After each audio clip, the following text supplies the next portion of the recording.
Почитувани граѓани, почитувани представници на медиумите. Антиевропската коалиција на ВМРО, ДПМН и Левица со насилни протести и крвави сценарија действуваат против интеграцијата на државата во Европската Унија. 50 на повредени полицајци, фрлање на запалливи течности кон полицијата, обиди за исценирано крваво сценарио за меѓуетнички инциденти е епилогот од насилните протести на ВМРО, ДПМН и неговите партнери Левица и Алијансија за албанците. На виделина излегуваат нови моменти кои докажуваат поврзаноста помеѓу насилниците од протестите и ВМРО, ДПМН со проруските инсталации. Ова е едно од лицата кое доби осудневен притвор за сторено кривично дело, учество во толпа што ќе изврши кривично дело.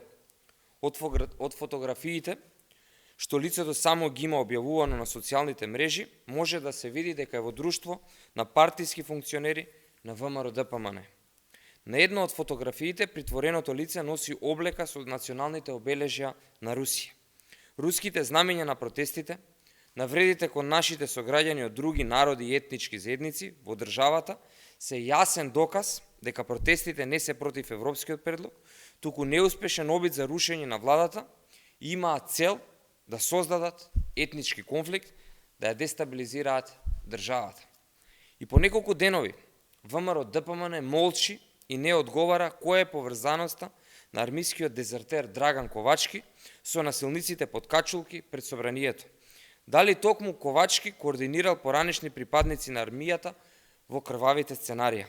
Во клучен период за евроинтеграциите, ВМРО, ДПМН и Левица прават се за да ја дестабилизираат државата и да ја оддалечат од Европската Унија.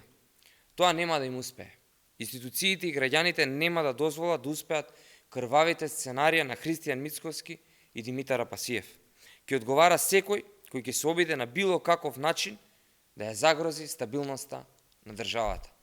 Ви благодарам, повелете со прашање.